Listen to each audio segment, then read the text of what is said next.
we've gathered together to highlight the ways that Black media integrates history into their coverage in a unique way, the harm that has been done historically against Black media, and the ways that individuals and organizations can be a part of the solution of reparative justice. This event tonight is really meant to be a conversation. It's not meant to be a lecture. It's not meant to be a panel of brilliant talking heads, although we have some brilliant folks to share tonight. Because we know that this room is full of expertise and lived experience on Black media. And if I could create a list of all of you, I would, but then we know the list of speakers would be innumerable because there's so much expertise here. But tonight we are going to be making space throughout the discussion for you to join in the conversation. And we hope that you will share your thoughts, your questions, your reflections, anything that comes to your mind about the topic. And we have a plethora of ways for you to engage. So you can raise your hand in Zoom to let us know you want to jump in and add something to the conversation, or you can share directly in the chat. This conversation will only be as fruitful as all of us sharing our brilliance in the room. So I ask that you please feel free to share and jump in whenever you feel so inclined. Tonight is the 10th day of Black History Month, and we know in February, our nation takes notice of the American history that is often forgotten, discredited, and misrepresented in the broader American discourse. Long before Negro History Week or Black History Month, the Black press was there, chronicling our present and archiving our history, so that there will always be a memory of our contributions, both large and small, to this nation and this world. We know that too often the pioneers of journalism that were part of the Black press have been overlooked for their contributions and impact. And I want to take a moment tonight to honor those ancestors of the Black press that have gone on before us and have made our road easier. They faced such incredible difficulty. Some paid for it with their blood and their lives to make this world better for us and for all of humanity. And too many of their names are forgotten. So tonight, if there's a trailblazer in the Black press that you honor in your work or that you think needs to be highlighted, I invite you to share their name in the chat so that we can have a record of some of these folks who often are overlooked, but really are doing such important work. For me tonight, I want to honor Robert L Vann, who was the publisher and editor of the Pittsburgh Courier for 30 years at the beginning of the 20th century, and was one of the most influential journalists of his time. I also want to highlight G.W. Bolden, editor of the San Antonio Inquirer, who was sentenced to a year in prison for espionage for the paper publishing a letter praising Black soldiers who defended a Black woman from a police officer.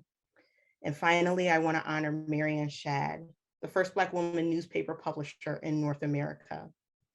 Their lights shine among so many others, and we are really grateful for their trailblazing. So tonight's discussion is going to be broken into 3 subtopics, all related to history and the Black press. My goal is to facilitate this discussion and also move us through at a good pace. So please bear with me if I have to ask folks to wrap it up, or if I move on to a different part of the conversation more quickly than you would like. It all comes from love for me, because there is so much to cover, so much brilliance in the room to unpack, and so little time. So please bear with me as I try to help facilitate us through this time together. So we're going to start this conversation tonight around the history of harm and violence against the Black press, and how that helps us to better understand the current state of Black media. When speaking on how her book seemed to prophesy the future, Octavia Butler shared, "The past is filled with repeating cycles of strength and weakness, wisdom and stupidity, empire and ashes. To study history is to study humanity. And to try to foretell the future without studying history is like trying to learn to read without bothering to learn the alphabet." Tonight, we have several leading thinkers who have offered to share their expertise as a launching point for conversation around history and its impact on the current state of the Black press. So to kick us off, we have Dr. Maya Williams Fain, an assistant professor in the Department of Communications at California State University, Fullerton. Her research investigates the Black press in the new media age. So Maya, I'm going to kick it over to you to help us think about this. Okay, wonderful. Thanks so much, Cheryl. So happy to be here with you all today. And really wanted to start with thinking about the historical factors that have led to the creation of the Black press, and really kind of basing my thoughts on the work that I've done with speaking to a lot of Black press editors. I've spoken to about 40 now over the course of the last few years, and also speaking with Black press consumers kind of informs what I'm going to share here today. But really wanting to think about why the Black press was created in the first place, right? And so Freedom's Journal, of course, the first Black press newspaper in 1827. Right? And those editors, Samuel Cornish and John Russwurm, talked about, we want to plead our own cause, right? Too long have others spoken for us. And that really was coming from a lot of content about abolition that was coming from white-owned papers right at the time. So really kind of wanting to take control of that narrative. And so since then, there's been a lot more publications, of course, that are Black press, and research has shown that those are typically thought of as being owned by African Americans, right? Targeting a Black audience and advocating for the Black community. And a lot of these are really trying to focus on countering these mainstream narratives, right? Countering stereotypical content concerning African Americans, and how we do that within our own publications. Research has also shown that a lot of Black readers actually trust the Black press a lot more than mainstream outlets, right? And so that's being a really key factor of why these outlets are really important and the need that they're serving. So currently the National Newspaper Publishers Association represents over 200 Black press outlets, right? Really showing this space is still continuing to be really necessary, right? And really having a large reach. Moving into the 21st century, even thinking about the digital Black press and why there's a lot of Black press targeted content online, you really think about, first, there being a lower barrier for entry, right? So people can now be able to have content in a space where they're not having to pay for print, they're not having to pay for distribution, right? And so these are creating additional spaces for representation, right? And again, the need here is thinking about how these stories are often missing from mainstream, right? How these stories are often not told in that space. And when I spoke to editors, a lot of them said, you know, the more sites, the merrier. The more Black press content, the merrier, right? They're not seeing it as competition. They're seeing it as a space where continuous growth and continuous ways that different audiences' needs can be met. We do have some mainstream outlets that are, of course, seeing the value in this content, right? And you think about outlets that are not Black owned, even like The Root, Huffington Post Black Voices, NBC Black, right? Undefeated, Medium Zora, really all of these are coming within the last few years, right? Kind of feeling this need of course, producing more of this content for Black audiences. And we're even seeing some new nonprofit publications coming into fruition that are subscription-based, right? So we see that with the North Star, we see that with Capital B that recently launched, right? These digital-only Black press outlets that are, again, filling this need. Over the years, though, there certainly has been reasons that have made the Black press struggle more in comparison to their mainstream counterparts, right? And a lot of this has to do with financial constraints. Even though the entire journalism industry is suffering, as we all know, typically the economic challenges that are affecting the mainstream press are always going to be felt more in the Black press, right? It's always going to be amplified even beyond what's happening in the mainstream spaces. And an example of this you can really see when it comes to advertising, right? A lot of advertisers will undervalue the Black press by either ignoring Black consumers, not considering African Americans to be revenue generators, or really contending that they can reach the Black audience through the mainstream outlets, right? And they don't have to advertise in the Black press to reach these audiences, which we know is not true, right? The Black press or Black consumers are going to see that content differently if they know that they're being targeted, right, through the Black press publications. Over the years, due to financial constraints, some of these Black press outlets have had to fold, right, or sell to non-Black owners in an effort to continue publishing or producing content. We see that with Vibe, right, which is now owned by a private equity firm. We see this happened with Essence, right, that was owned by Time from 2005 to 2018, right, financial reasons that contributed to that. And the issue that happens here is that even when mainstream owns these outlets, sometimes they're going to allocate less money to these Black verticals, right? Even if they're reaching the same large audience, right? They're not allocating the same amount of funds. And we see that recently now with Geo Media and The Root, right? The controversy that's happening there with them not paying those staffers the same as they're paying the writers for their other publications. The issue, again, in thinking about the advertisers actually investing in the Black press is that often they're setting quotas, right, for how much they're going to spend on ethnic media, right? Or they're paying Black press outlets at a lower rate than they're actually paying mainstream readers or mainstream publications to reach the same amount of readers. Linda Johnson Rice, who is, of course, the former CEO and chairman of Johnson Publishing Company, called this the Black tax, right? And really not being able to have that same type of funding. And even within Black content or products that can be advertised within the Black press, they're hiring white advertising firms. And these firms don't understand the Black consumer market, right? So when I spoke with the executive editor of the Los Angeles Sentinel, Danny Bakewell Jr., he said he had to fight with Blackish, the show Blackish we're all familiar with. He had to fight with them to actually advertise in the Sentinel, even though the LA Sentinel was a prop on their set. Right? So they just really weren't connecting to that audience. And so, of course, this lack of financial resources is going to affect the Black press's ability to do investigative journalism, right? They're working with smaller staffs. It's harder to do that type of work. And when I spoke with social media directors in this space, they talked about how they aren't able to do like promoted content, right? Which other mainstream publications may be able to do, right? Because they don't have the financial means to do so. Of course, with Black Lives Matter last year, some of these companies did see a little bit of a bump, right, in advertisers wanting to contribute to the Black press. Some of them, though, remained at the same level of investment or below in terms of their corporate advertising interests. This was the case for Love B. Scott, for example, which is a Black LGBTQ outlet, right? Their funding didn't change, even though Black Lives Matter was the impetus for other investment. So some editors just thought that this corporate support was performative, right? These people aren't actually supporting our mission. This is just something that people are doing in this current moment. And so this lack of sustained corporate investment in Black businesses makes their interests ultimately unstable and unreliable. So I'm going to wrap up there, but just hopefully providing some context to kind of help us start our discussion today about the things that have typically been issues within the Black press, why it started, and kind of what challenges are still facing today. Thank you.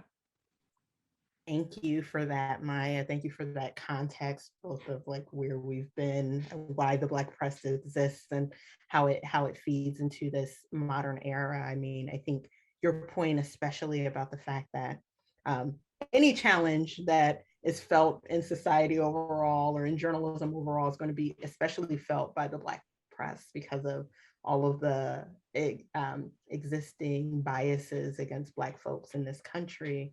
But I think that also puts us in a really wonderful position to help figure out what are the solutions, because we're at the forefront of these challenges, and we can be at the forefront of these solutions as well. So thank you so much for sharing that, Maya. I am now going to kick it over to Vinicia Williams, who is Media 2070 campaign manager at Free Press. The Media 2070 essay is a call for media reparations. So I'm sure there are a lot of thoughts that you have on this. So can you share them with us, Vinicia? Yes, and thank you for this opportunity. Vinicia Williams, she, her as my pronouns. And to add on to what was just shared, our essay that was launched in October of 2020 does the work of chronicling all of the harms from the inception of this project called America, right?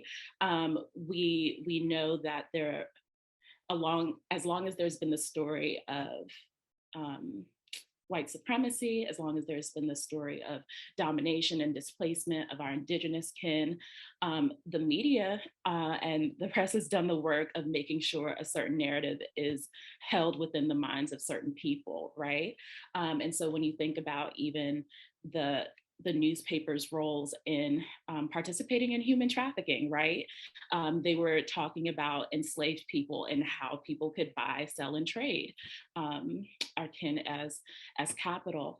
And then you go and you see that once these things are then integrated or desegregated, still when it comes to power, we never saw a shift in that, even though folks were allowed into the room. And so with the rapid change of technology, those who held power never quite changed. And all throughout, whether it's newspaper, radio, print media, digital, whatever it is that we're talking about, we see certain licenses, we see certain things that are handed and afforded to those who already had money, and they got that money from exploiting people. So it just does the work of then replicating that process. And those who are included continue to profit, while those who are excluded continue to be exploited.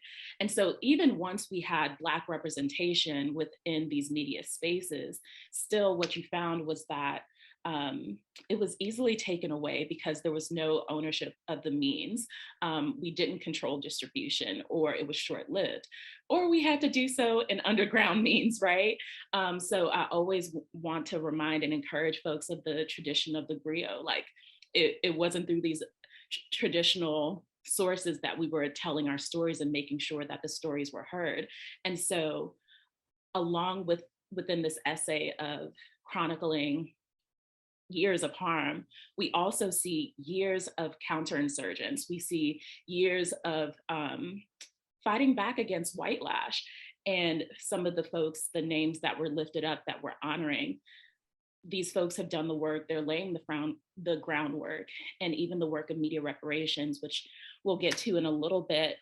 It's within this reparations ecosystem saying, it hasn't always been this way. It doesn't have to continue to be this way. And harm is not the end of the story. And so I'll wrap with that. Thank you for that, Vinicia. And I think, if you all haven't read that essay, I think it's a really powerful read of documenting the harms that journalism has done against Black folks in this country, and also how Black media and Black folks have been at the center and at the forefront, always fighting back against those harms. And it really gets into policy and the importance of, these waves of the policy, and how, things get regulated and then the power structure gets back intact, such as what happened with radio and TV broadcast licenses. So we can reshare the link to that essay. I know our team is working on that. So please read that. I think it's really, really valuable. So thank you for sharing that history with us, Vinicia. Y'all, we really want to hear your reflections, your questions. So if you have something you want to share, please feel free to raise your hand or to share it directly in the chat. But we finally, in this section, we have the privilege of hearing from Cash Michaels, who is a veteran reporter for the Wilmington Journal in Wilmington, North Carolina. Mr. Michaels, we've heard some of the history about Black media and some of the harm done to Black media collectively, but we also know that there is an unfortunate, rich history of racist violence against Black media in Wilmington, North Carolina specifically. So can you share with us some of that history and how it impacts the work that Black media does in Wilmington today? Certainly, and it is a pleasure and an honor to be with my colleagues on this Zoom meeting. I come to you in the spirit of a memorial for our late publisher and editor, Mary Alice Thatch, who passed away on December 28th after a long illness. And she is one who, she treasured Black history. Well, first of all, she loved the Black community beyond all else. She loved her father, who was the founder of the Wilmington Journal, and she treasured Black history as if it were gold. So therefore, if she could be here, she certainly would be to take part in this worthy discussion.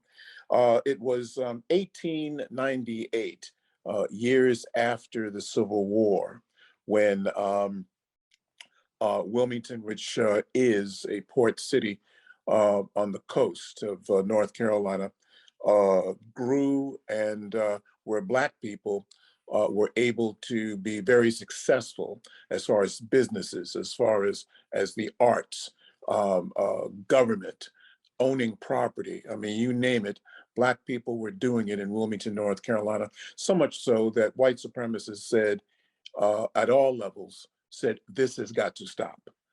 And they were looking for an excuse and a reason to stop it. Well, that excuse came after the election of 1898, November 10th, 1898. There happened to be some controversy about, in the white community, about Black men allegedly raping white women. And Alexander Manley, the publisher of the Daily Record, which at the time was the only daily Black newspaper in the United States, if I'm not mistaken, and I'll stand corrected if someone has information that knows better. He wrote an editorial answering this controversy, pretty much saying, this business about Black men raping white women simply is not true. And you white men just can't put up with the idea that white women like Black men too. And they might even like you better. And why did he go and do that?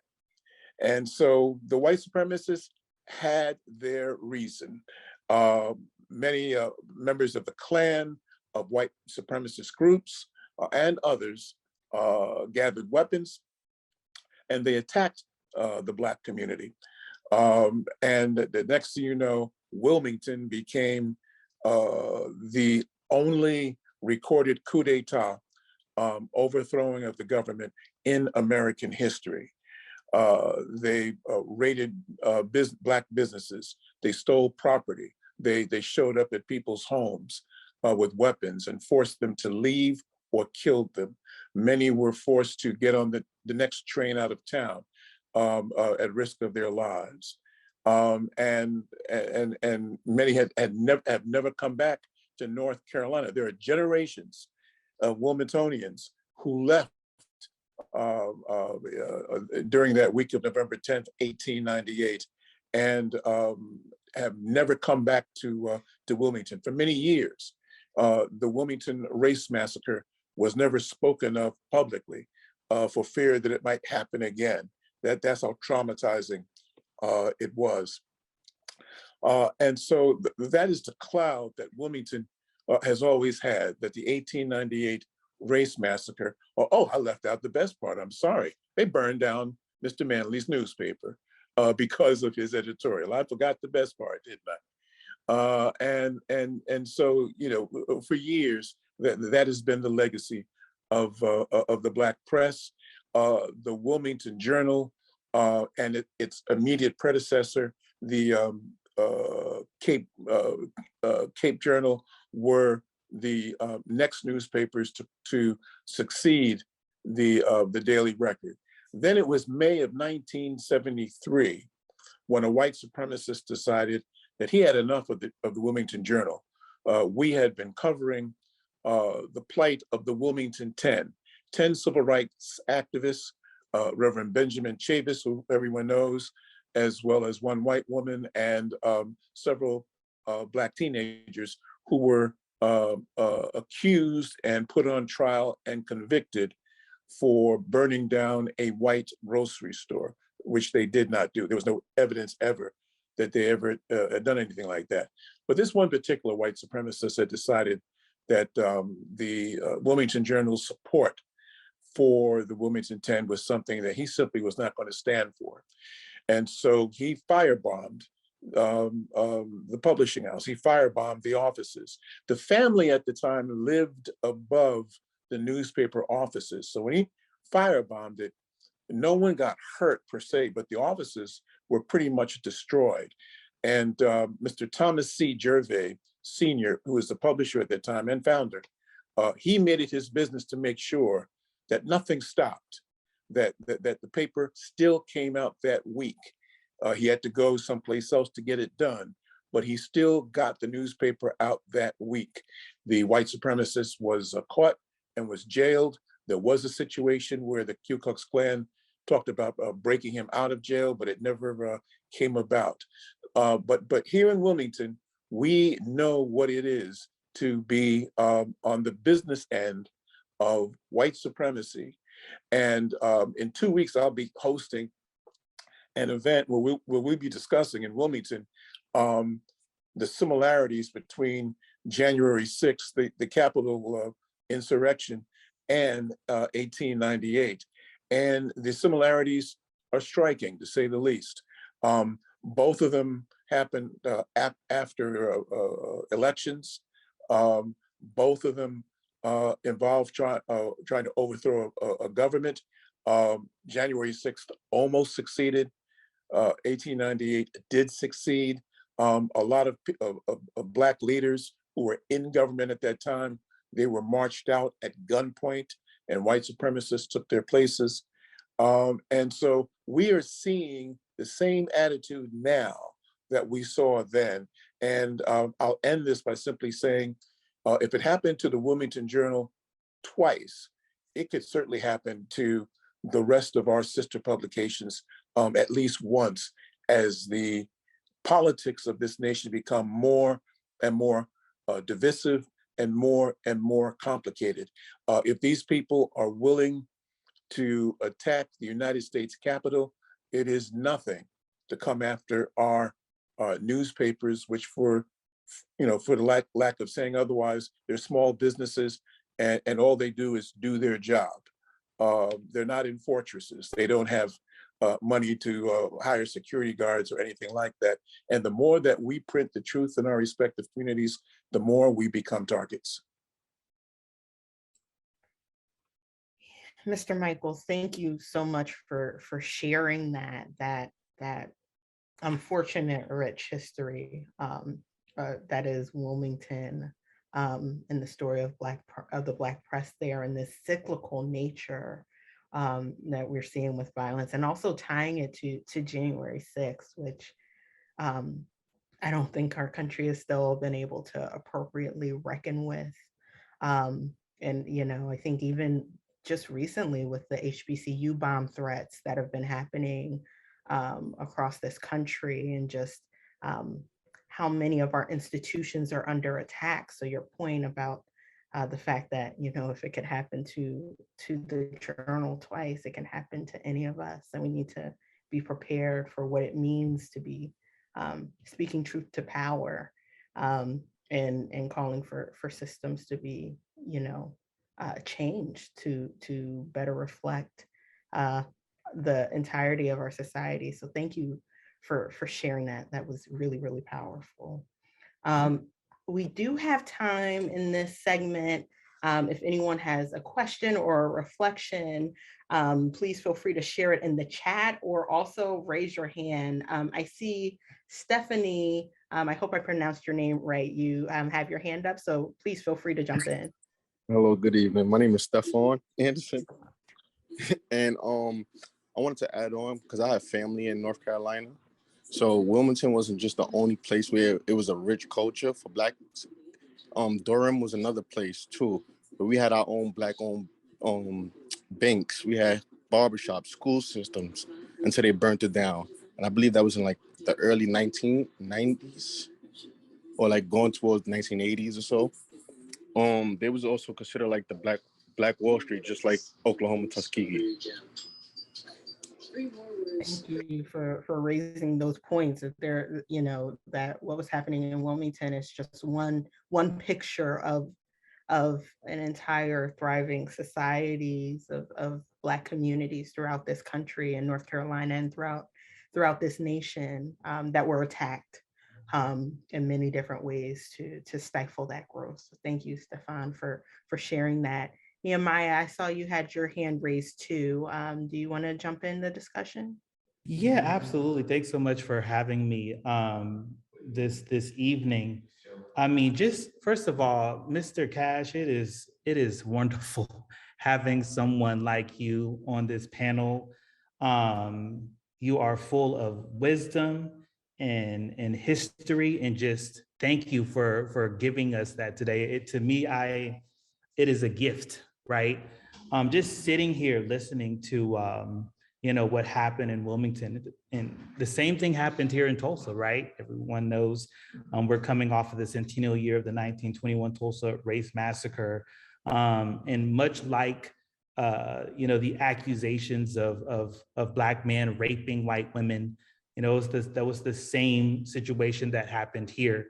And instead of, an op-ed going out from a Black paper, it was, white journalism that was yellow journalism that was the cause of the massacre. But we know it was beyond that, right? It was, this racial hatred towards Black people only being what, a generation out of slavery, 2 generations out of institutional slavery, that, how dare you have the audacity to not only, lift yourselves up and start businesses, but then to write about us, white people, when we're the ones that are supposed to be in control of you. How dare you?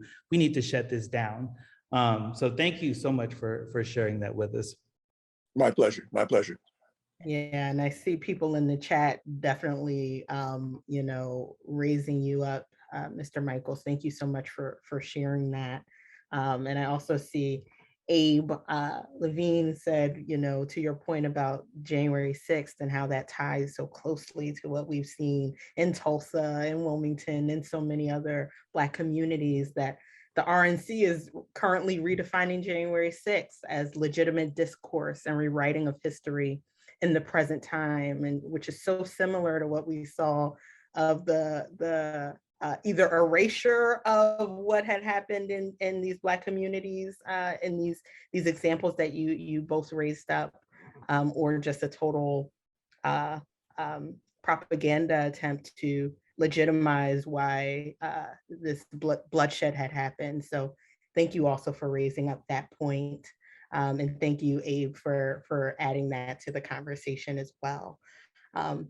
So if no one else has things to add in this segment, I am going to move us to our next segment about the way that Black media integrates history into the coverage that we do today. And I know there's so much brilliance in this room around this subject, so I'm really looking forward to this part of the discussion. So last fall, in collaboration with Media Cloud, the Black Media Initiative published Why Black Media Matters Now, which was a comparative analysis of Black and mainstream media from March of 2020 through May of 2021.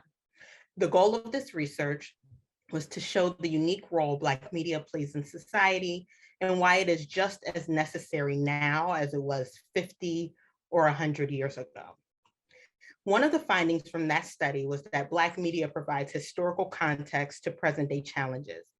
Black media not only connects news events across topics, but also connects the present events to the historical record, keeping track of the Black experience. For example, the Tuskegee experiment is prominently featured in Black media's coverage of medical mistrust. Jim Crow is emphasized in coverage of mass incarceration. Lynching is frequently included in the coverage of slavery and Juneteenth. Even the word history itself is uniquely prevalent in Black media across a diversity of topics. This finding is actually what inspired our discussion tonight. We know that Black media connects us to Black history all year long. And we also know that Black history is a part of American history. And that fact remains true despite all of the work being done now to not allow this history to be taught via these anti-CRT laws. But luckily for us all, the Black press has ensured that the record reflects this full history of American life. And this finding also raises more question about the role history plays in reporting for Black media and what lessons that journalism overall should learn from this example we see in Black media. So I'd love to hear from folks in the room about how they think about history in their reporting. So please feel free to raise your hand or things like that. But to help kick us off in this conversation, we have Nehemiah Frank, who is the founder and editor-in-chief of the Black Wall Street Times. He is also a descendant of the historic Greenwood community dubbed Black Wall Street. So Nehemiah, can you share your thoughts on this topic with us? Absolutely. And honestly, I think that Mr. Michaels did a great job of, I know they have a panel coming up in 2 weeks, and just paralleling like what happened, in 1898 and what happened on January 6th. when we're reporting, if there is something that is significant that has happened in our history that we can help bring more context to the reason why Black people have a reason to be concerned, or just our readers in general, right? Have a reason to be concerned. That's usually how we write that and publish that in our works. So like a primary example is what's happening now. We have lots of anti-civil voting laws, right, that are passing, voter suppression laws that are passing in many states across the country. And then we have the President of the United States, shout from the rooftop from his big platform, this is Jim Crow 2.0. And then a lot of people are just confused. Well, why is this Jim Crow 2.0? Well, Black people are able to contextualize that whenever they're publishing their stories. And they bring examples of voter suppression laws that took place before the 1964 Civil Rights Act.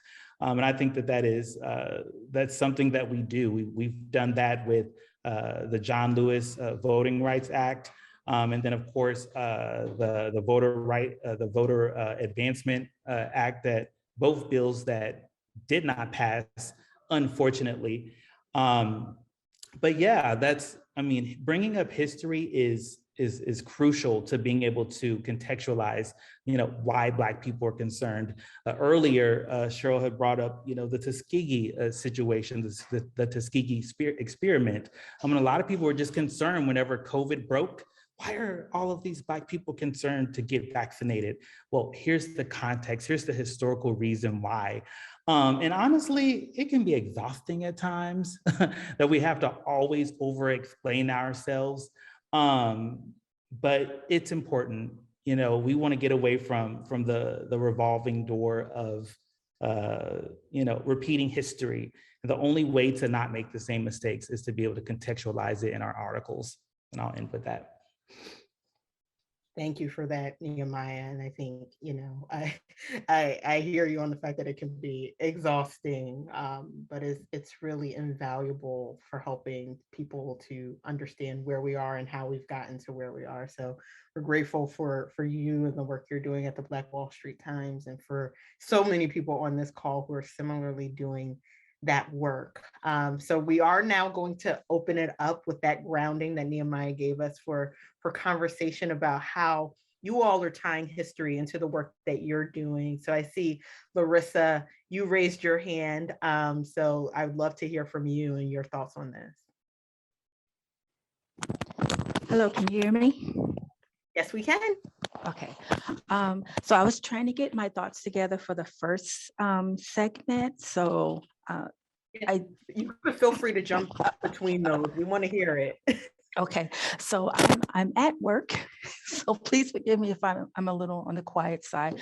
But I just wanted to say I spent the last 20 years of my career as a journalist at Black newspapers, from the Defender, the Citizen newspaper, and the Final Call. And eventually I transitioned over to mainstream because of you're not going to make any money working at a Black newspaper. I'm sorry, I do love them and I support them dearly, but when you're in your late 40s and you're still living with your parents, you kind of know that you need to make a move. But the one thing that I wanted to stress, that since I'm now in this space, is that I'm seeing this new emergence, or this new, I don't know, I'm calling it a new form of slavery, and forgive me if I'm too blunt in that arena. But you have now white news organizations that are getting awards, grants, money, philanthropic dollars, foundation dollars for covering so-called underreported communities, which I kind of take offense to, because I'm like, what was I doing for the last 20 years working in a Black newspaper? So how are they underreported? But my concern is that Black news organizations have been doing this for years, and we're still left out of that conversation when it comes to grant funding. So I guess I'm just trying to stress that as because I still freelance, quietly for Black newspapers is that we need to be at that table, or we need to be somewhere to let these philanthropic organizations know that these new Johnny-come-lately, sometimes traditional newspapers and online-only newspapers are not doing something new. Black newspapers have been doing it for a very long time, and we need to get those not ad dollars, but we need to get those philanthropic dollars as well. And in Chicago, this organization called Block Club Chicago, online organization. It was originally started by the Ricketts, which owns the Cubs, and they got $1 million to bolster their reporting. That's including Black Chicago. And I'm like, what would that look like if that went to the Defender? What would that look like if that went to the St. Louis American? So I guess that's what I'm just trying to stress. We need to make those organizations aware that Black newspapers exist. We've been existing for a very long time, and we deserve that same amount of dollars that are given to these new organizations to do exactly what we've been doing. You get nothing but a hand clap from me, and I see, faces, I see snaps and claps all in the chat, and then we can't agree with you more, Larissa. And I know when we get to the conversation around what reparative justice looks like for Black media, we're going to get into that and some other things as well. So thank you for raising all of that, because so much of what we have to do in Black press comes from a place of like scarcity. Like we only have this little bit and we're making it happen. But what could it look like if we actually had the resources and the capacity to do the work that we are truly capable of, but we are being held back from doing. So thank you so much for that. I want to raise something in the chat, and then I'm gonna ask Josie to share her thoughts.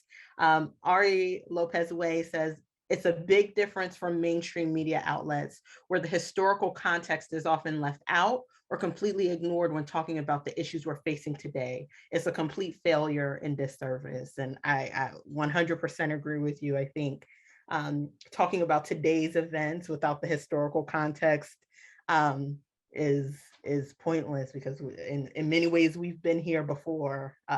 It feels like it's new because we may not have lived through all of these examples that we're talking about today, but we're seeing the cyclical nature even in this conversation. So Josie, I'm going to kick it over to you to share your thoughts. Good afternoon, everyone, and thank you so much for creating this space, and I'm so happy that I'm here. Shout out to my sister who spoke before me.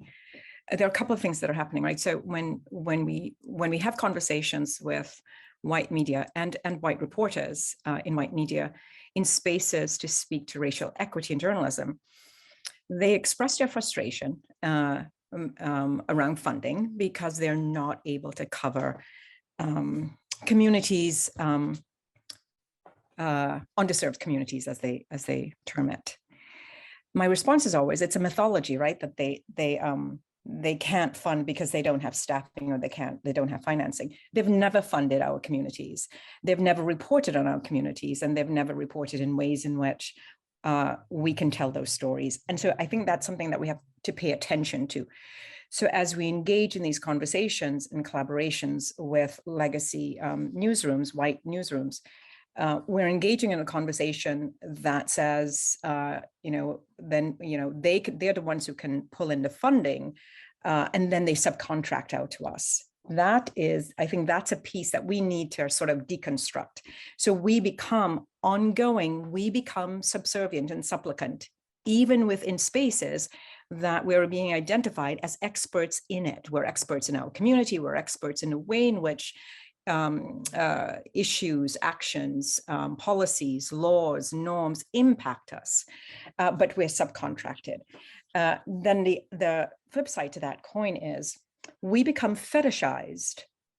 We engage in it. We allow white philanthropy to engage in it. we don't call each other out on it. We are complicit in an unwritten agreement to be fetishized. Recently, I was on a conversation with funders that have, I've only been in this game for about 5 months, meaning we just launched our news organization 5 months ago. The conversation rested on, so I said, so will your rubric for funding be transparent? If everything else can be requested on Oprah, will that rubric be transparent? It took them 15 minutes to say no, without saying no. The point is, their conversation rested on, there were so many news organizations within your city, which is predominantly Black city, that we had to make selective choices. Not that white organizations get to face that criteria, right? There are so many of us, and so we have to make choices about who we fund.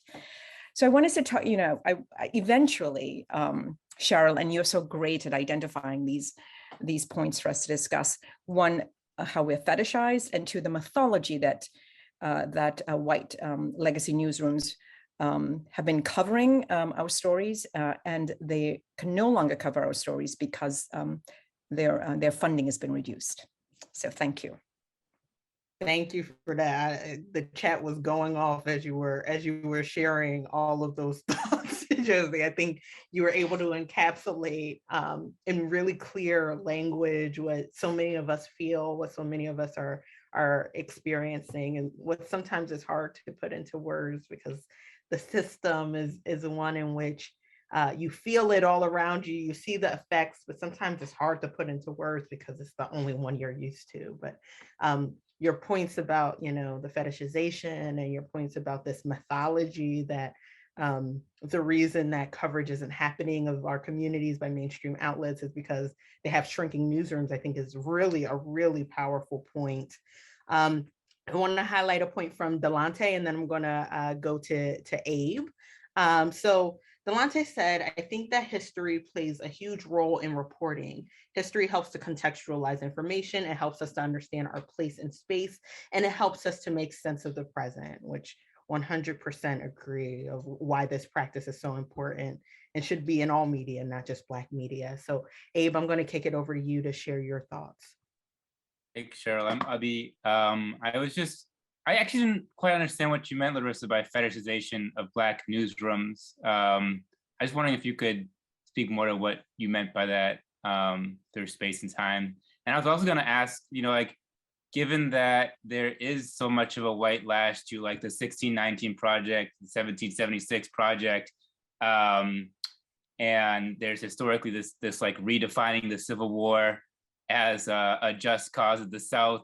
We're like seeing that again. Is this a distinctly different period? And are there Black media outlets that are doing really good work in counteracting that narrative and telling the history as it actually is and as it is based in anti-Blackness? So that was a lot, but just those two things. I wasn't sure what you meant by fetishization, and then the role of Black media right now in correcting incorrect history that's being written. Josie, do you want to respond to Abe's question about if you could speak more about what you mean by fetishization of Black newsrooms and some of this grant work? Sure. I mean, certainly, Cheryl. I mean, you could also answer, and I certainly leave the expertise up to you. It's sort of in a granular space, right? You have philanthropy as a way of identifying and latching on to a specific entity, specific person, specific idea. We've seen it in Black Lives Matter. We see it in so many social justice movements, right? They latch on to a specific idea or person. That thing becomes representative of everything associated with the issue of social transformation to address economic and a racialized economy, a racialized society. So they've select that one person, that one thing. That thing becomes, or that person or that idea becomes highlighted. That one thing gets inundated with funding. And then and of course, there's a consequence of sort of the fallout and deconstruction and co-optation of the very idea. That's the fetishization, that only one entity can exist within it. And so they continue to get funding. I mean, I could expand much more, but I leave it to Cheryl. Yeah, oh no, I mean, I think that's great. And just to add to that, and just to riff off of your already brilliant points, and I'm sure other people can riff off of it as well. I think there's also a lot of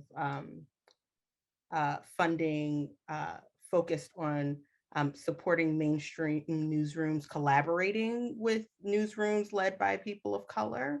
And often what that looks like is the main newsroom getting a lion's share of the funding, and then they have like a small bucket to give to newsrooms to like, let's share content or let's work together on this initiative. And so then it's like, we need to find the Black newsroom of our area. We need to find the Latino newsroom. We need to find these newsrooms, and we give them a little bit of money in order to say, hey, we did this thing and we worked with these newsrooms. But the people who really benefit from that work are not those newsrooms who have that cultural competency. It often is trying to figure out, how do we support the mainstream newsrooms in gaining these competencies and skills from these newsrooms who have been doing it for years, so that they can continue to get funded and continue to do this work, and we can continue to uphold the same power structures, as opposed to actually, maybe we can fund those newsrooms and they can have some money to, give to work with the mainstream paper. Maybe that power dynamic could actually be flipped. So I think it's really deep and insidious in some of the ways that this can happen.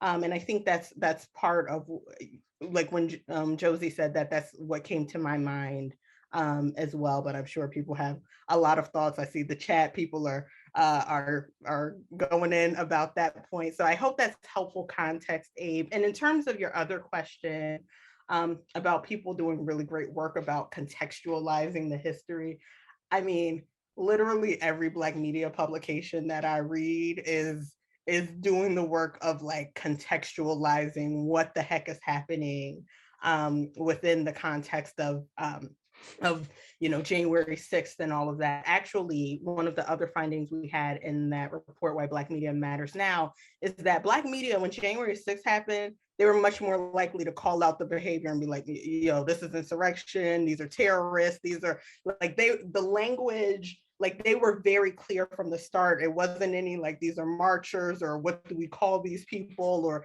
any of that. And we saw a distinction in the language when we compare that, and with the anti-CRT rhetoric. Black media is calling out, this is the direct response to the 1619 Project and the work of Nicole Hannah-Jones.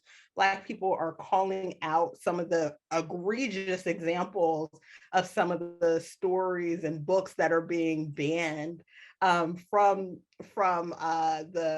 or attempting to be banned from public education. An example of that, I am not going to remember the newspaper I read this in, but there was a children's book, literally a picture book, about the civil rights movement that was being actively pushed against by another group that I'm not going to remember their name, this group of Mothers for Liberty, or whatever the case may be. And their complaint with the book was that there were pictures of people having hoses sprayed on them and having dogs sicked on them, right? And they said, this is un-American. Well, we know this is uniquely American, actually, that this actually happened in America. This is not something that is being made up, but the mere fact of telling the story of that history has been challenging. I mean, and the place where I saw that story was in the Black press. The place where I see people talking about anti-CRT laws being really just a mask for not making white folks uncomfortable is in the Black press, where I see actually the best reporting about these topics and how they tie to history and how this is a cyclical thing is in the Black press. So like, I could name a few, but honestly, that wouldn't even be, it wouldn't be fair, because there's no Black press organization that I read that isn't covering these topics. This is what the Black press is here for. and what they do. So I know other folks may have, stuff to add there. I don't want to, suck up all the air out of the conversation, but just wanted to be helpful there. So yeah, I see the chat is going crazy. Okay, so I'm trying to find, I had another point I wanted to read before we move on. So this one's from Yolanda of Arc Republic. She says, essentially, we are reporting on tomorrow's history. So it makes sense that we incorporate the past to better contextualize the future or explain why things are the way that they currently are, which I think is the point. It is the point of all points that as journalists, we are the first recorders of history. And so it becomes really critical that we, are able to highlight what has happened in the past, how it relates to where we are today, so that we aren't destined to repeat these same outcomes that we've seen not benefit us as a human race. So I am now going to move us into this third part of the conversation, which I think some of the points have already really pointed to. What does reparative justice look like for Black media? What does reparations look like? So thank you all for sharing those reflections. Thank you for the questions. I'm so appreciative of the dialogue that we are able to have in this space. So, and very grateful for all of you who have shared. So our first two sections of this discussion rooted us firmly in our history, both in how we got to where we are with the Black press and why having context of our history is so important and crucial. And I think that grounding is really necessary for this final part of the discussion around what the future could hold, and what the future could and should look like for Black media and what reparations could look like. So in the Media 2070 essay, they note that Black media makers are doing incredible things with little to no resources, despite the fact that their ancestors' labor was stolen to build systems of oppression that include the dominant media system. We need media reparations to right this wrong and to restore the fruits that stolen labor to where they belong, which, I cannot say it any better. So, what might reparations look like for Black media or Black media owners specifically? And how might we organize around reparations for Black media? I am sure in this room, there are a lot of ideas around that. We've already heard some things about philanthropy and its role in tokenization, fetishization, and all of those sorts of things. So if you have thoughts, please feel free to raise your hand and jump in. To help ground us in this conversation, Vinicia is going to share. And so the floor. Y'all, for all that's been shared, I can only say yes and amen. And if you'll allow me, I'm just going to be my full churchy self, because the work that y'all do within this room is to tell the truth and shame the devil. And the full truth has not been told, right? It has not been told. That is propaganda. That is propaganda. It is a twisting and perversing of things because it benefits someone. And, if this had just started yesterday, maybe we would be having a different conversation. We would be coming to tables. We would be, let's discuss. But demands are being made. And I do want to add for context, I am not a journalist. I am an organizer. So everything I say from here is tear it down. Tear it down. When you think of repair, I think of, was just in there, a towel rack. You pulled it out of the wall and you like, we got to put it back in. But it drops and it falls so many times and you're still using the same worn out piece. It just becomes weakened. It's not good. And that is often how many people are talking about repair. Let's reconcile. Let's have this kumbaya and be this melting pot. And that goes back to the point that I said about integration truly being desegregation. It was just the facade that we're equal, because that has never, ever been the case. But the lie that's been told is that if a few of us, or a few who look like us, can get into those spaces, that's progress. We shouldn't make any noise. We should be thankful, and just gradually accept these reforms, gradually accept that we're being led into their spaces to tell stories, to be the Black representative. But that's not the future that I want to live in. I don't know about y'all, but I am tired of trying to convince white folks that something is wrong and that it should be made right. What I have now taken my time to do is to build with those who knew there was a problem before 2020, who knew that there was a problem before 2014, before 2012, before. So even as you talk about these funders, baby, you're probably going to lose that funding next year when it's no longer the cute, shiny thing. So again, about that Black radical tradition, it has been our story, our inheritance to make a way out of no way. I think about how many like fish fries and how many like bake sales, how many things have been done to fund the things and secure the things that we need. And our communities knew about mutual aid long before 2020 and COVID and the pandemic when it was entering mainstream. You have somebody picking up your kid from work, you making sure that this person is eating tonight. It has been that way. And even as I mentioned with the work of the griot, our stories have been preserved through those who would sit and listen and say, I remember when. So I echo our elder who's on the call and telling us these stories. We have that tradition of saying, okay, listen and heed. Stories not only inform, they instruct, they encourage, they give you the full fuel that you need in order to like walk in that and to move within that. And so when it comes to what reparations and what reparative culture looks like, it is not Black capitalism. Fred Hampton was like, y'all, even Fannie Lou Hamer, she was like, I don't want what the white man has to call it equality, to call that justice.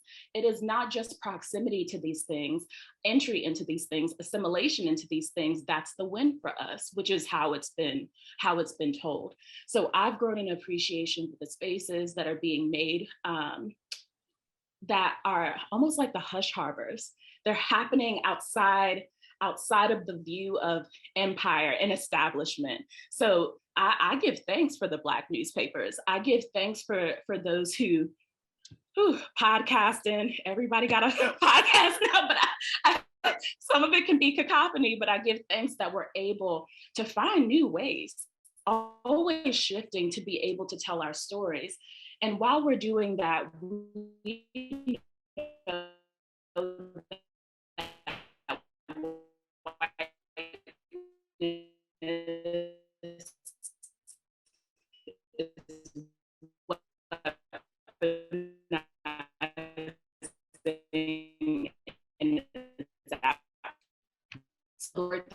in harm reduction, what it has been. After every new event, we are told this is not who we are. But if it walk like a duck and it talk like a duck, beloved, what is it? So for those of us who have become disenchanted with the idea of the American dream, MLK said it became a nightmare. There's a check that can be cashed. Yep, it can be cashed. Bankrupt, morally, spiritually, bankrupt. The things that they are doing, we could once say that it was unintentional. You don't know no better. But if you do not know by now, if there are little children who are getting it and saying something ain't right, then we ought to call it what it is and not spend our time talking about what Toni Morrison called about the distraction of race, how it keeps us looped within this conversation, always doing the work of appeasing and explaining and like always trying to push back. We got work to do. We got people to feed. We have people to house. We need to be acknowledging people's material conditions. And like it was said, the truth is being told because we recognize it's not just a story that you're hearing about over there. It's a story that you're hearing about somebody around the corner from you. It's a story about you. And so while these white journalists are going into communities reporting on the story, we are actually a part of those communities. It's me, and I am you. Ubuntu says, I am because we are. And unless we look at it that way, all this talk about community informed media, and you still over there driving into town, gentrifying the block over, ain't enough training in the world to get you hip, baby. There's not enough training in the world. And I don't want to leave that training. Again, leave me out of it. Somebody need the coin. I used to say I won't do it for free. Now I won't even do it paid, because the spiritual weight, like there's a heaviness that comes from having to be in that space. And so I give thanks for spaces like these that can be an oasis. You come and get a drink, some water from the well, and you say, you tired? Me too, baby. Like, let's lay our burdens down here. And I think reparations, how will we know we're winning? We're able to display, I did graduate from seminary, so that is accurate, but we're able to display Blackness in our fullness, in our vastness. I am human and I am flawed. So it's not that, as was said, like speaking about speculative fiction, as we talk about Afrofuturism, it's just going to be, okay, here's a Black person saving the world, coming up, all dressed up, dolled up. No, it's about, here's how we did wrong, calling you out, baby, to call you in, because we know that that's the purpose of it. Nobody is disposable in this place. Nobody is left to their own devices, because we need to have that ethic of love. And so while I would say all this is happening, do not be unaware.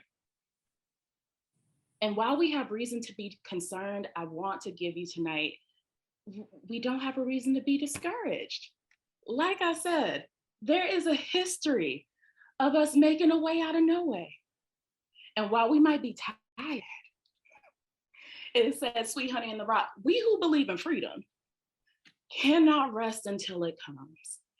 But the beauty is we do get to experience rest by allowing the person who was just taking a rest 2 seconds ago, all right, baby, you lift that. I'm gonna just sit down and rest these dogs for a minute. And we do that work of living in community, bearing one another's burdens and leaning into that. And I believe that not just reparations as, here's this policy that these folks who show that they don't care about us might vote on. What are you gonna form a committee to maybe then think about it, to then, y'all, call game a game.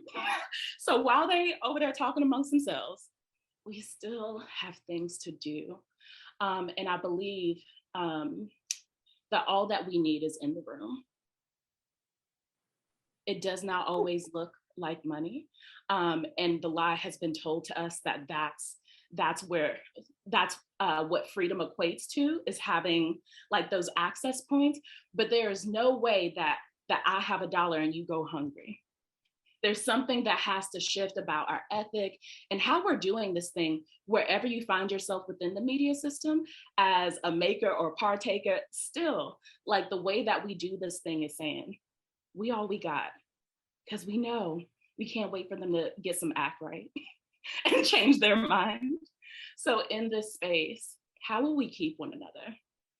How are we making space for us to dream? The folks who don't have the luxury of, taking a day off to get the spa day. There's some folks who have been essential for 2 years, ain't seen a raise yet. So for those folks, how do we ease their burdens? How do we call a thing and make some noise? Dish some shit up. Like how do we say, you're gonna see me and you're gonna learn today? In order to say, all right, now my people are all right, we can experience rest. I was speaking to one of my colleagues saying, I envision Black liberation as us on the front porch. I am in North Carolina, so we in the South. And somebody just made some bomb lemonade. And we just sipping and we chatting. Somebody's playing checkers over in the corner, the kids laughing, hopscotching, doing whatever. And there's this ease, an ease that we aren't able to fully experience now, but we've seen glimpses of. And I promise you that it is possible. It is possible. Don't give up. I don't know if I answered your question, but that is what I have to say. You answered my question and gave us a whole sermon in the midst of it, girl. You had people, we were going off over here while you were just sharing your sermon. Thank you for letting us know that you went to seminary, because I was like, whoa, this is a word. She ain't even crack open the book. She's just going. But thank you for that. That was so powerful. And your point about, it's not just about money, right? It's so much more than just repaying the debt in dollars. It's really about a different world in which folks have the ability to rest and to work in ease, and to not have everything, yeah, we make a way out of no way, but is there a time in which we can live where we don't have to make a way out of no way, where we don't have to try to figure out how we're going to make $1 out of 15 cents? I think that is so valuable. Thank you for sharing that. You made so many points, I can't even get to them all. So Nehemiah, I saw your hand was raised. Do you want to jump in the conversation? Yeah, like, first of all, yes, my goodness, when I tell you that this is more than just, a little journalism retreat on a Thursday night, like I am getting full, because in this industry as a Black journalist, it is lonely, especially if you're running your own Black publication, right? It is such a lonely spot. And to be honest with you, this is the first time where I'm even if it's virtual, in a space where there are other people who actually understand what it is to be a recorder of history, right? You said we are part of the story. And when I tell you, this was the hardest thing that I have ever done in my life. Writing, collecting the stories, and putting together Greenwood 100, which is about our community. It's about the 1921 Tulsa Race Massacre. I'm a descendant. Like, the story may not have been told at public schools or in the media for 80 years, 90 years.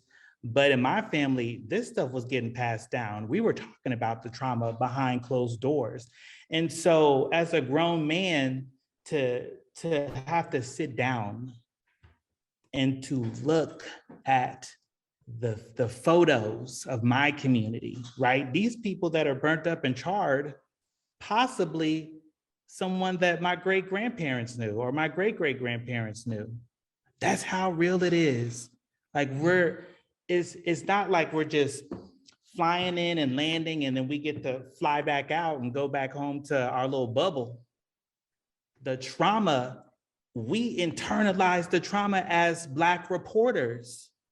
And just, that was the first time I've ever heard another Black journalist or just, that's the first time I've ever heard someone else say that. And thank you for naming that tonight. I really appreciate it. Yeah, thank you, Nehemiah, for sharing your journey, and that the Greenwood 100 was immensely powerful. But I think sometimes we forget the trauma that goes with telling that history, and to the point that you tied into Vinicia, what she said about, like, we're a part of these stories. These stories are a part of us. Sharing these stories is sometimes like exposing yourself, exposing your traumas, breaking down all of these things that we've built up in order to make it day to day. So thank you for sharing that as well. And can I just make one point real? And the thing that hovers over us is the weight, right? The importance. If you do not write this down and record it and publish it, then who is gonna know what the hell happened? Yeah. So we just gotta push through and get it down. Yep. I mean, look at how much of our understanding of our Black history, our Black icons, comes from the Black press. right? I mean, and we look at, like, again, we're going through another influx, you know, after the Civil War, there was all of this to rewrite history. We're going through one right now of these anti-CRT laws to totally erase a part of this history. What would happen if the Black press wasn't here documenting what is happening, who our heroes are, what our challenges are, what our joys are? So thank you so much for sharing that. Josie, I'm going to get to you in 1 second. I just want to hit a few things in the chat before we tap on you again. Yolanda, I want to highlight what you said. Debt is akin to slavery in any case. We have been working and mulling for centuries, and oftentimes the financial aspect of being able to start a media company, to keep one going, and to feed ourselves and our staff. It often takes on a lot of debt because we're not getting that support. And you speaking to that is really, really valuable. Thank you. Taylor, I see your question about, is Joe Rogan discussed in Black media or mainly in mainstream newsrooms? From my perspective, and this is just from what I see kind of perusing, Joe Rogan, I've seen him come up in Black media in this controversy. But I mean, Black people are not the listeners of Joe Rogan, if we could be honest. We are not the main demographic that listens to him. I've seen a lot more conversation about what to do with the Spotify situation, and like, how do we organize against this response that Spotify has had.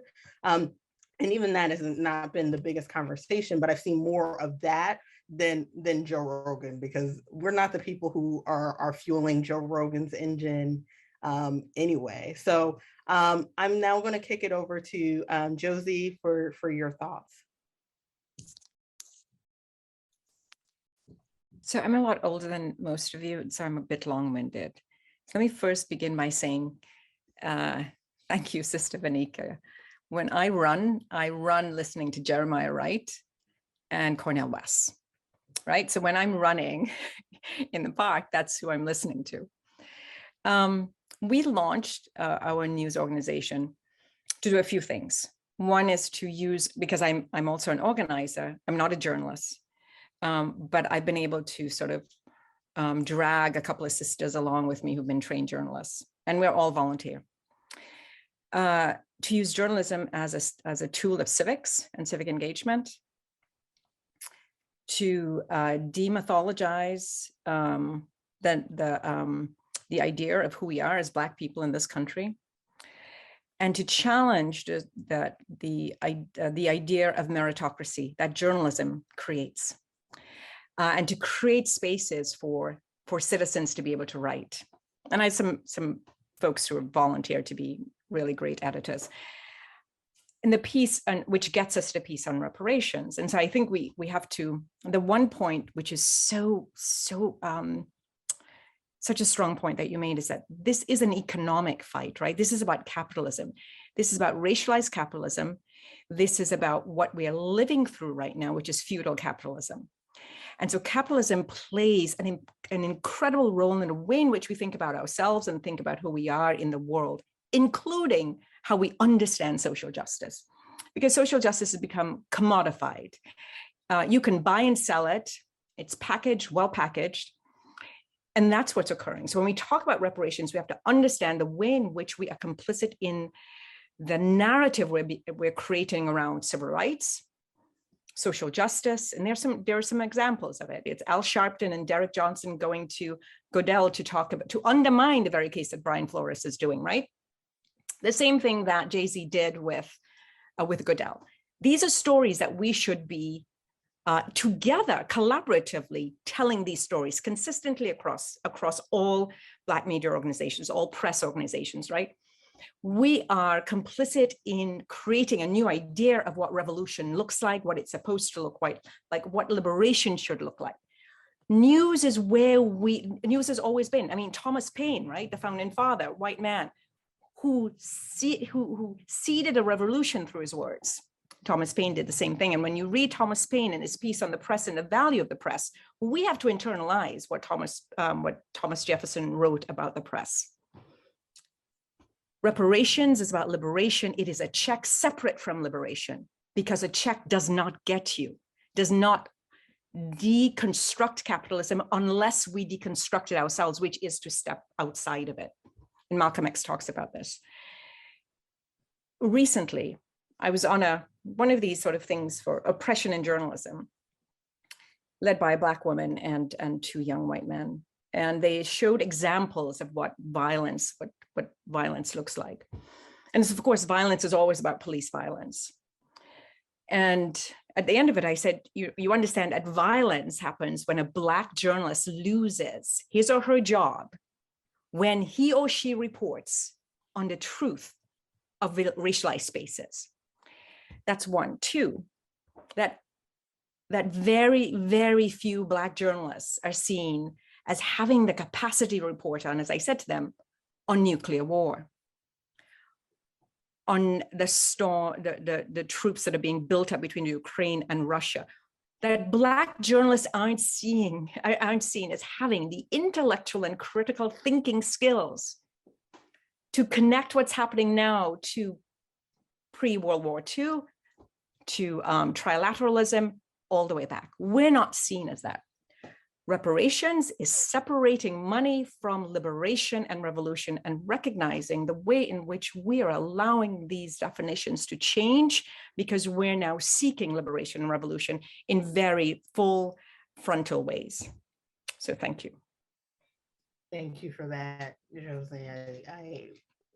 You made so many good points. Again, I don't even know where to start, but I see people in the chat like, thank you for making that global connection, and how so many of these things, not just on the national stage, but on the global stage, have such consequence and are important to our communities as well. And we're often just totally left out as people who have expertise to see the situation and to react to it.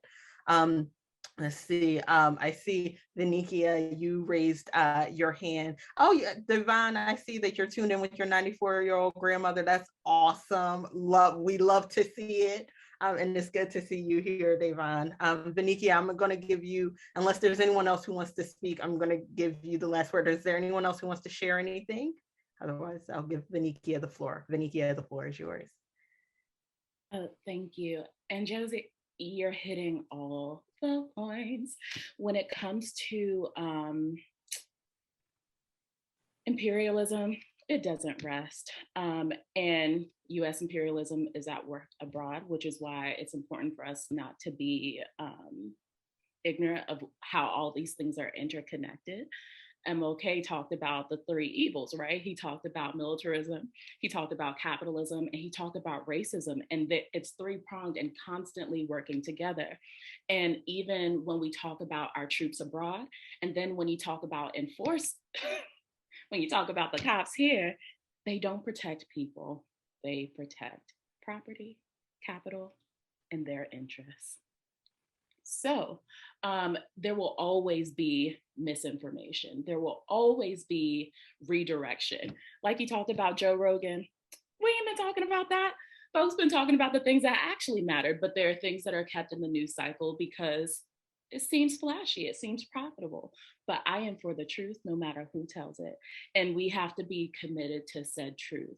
And I did want to say, I would love for y'all, Media 2070, we're trying to lean into this future, right? The already and not yet, amen. And practicing rest, even as we strive to enter it into greater measure.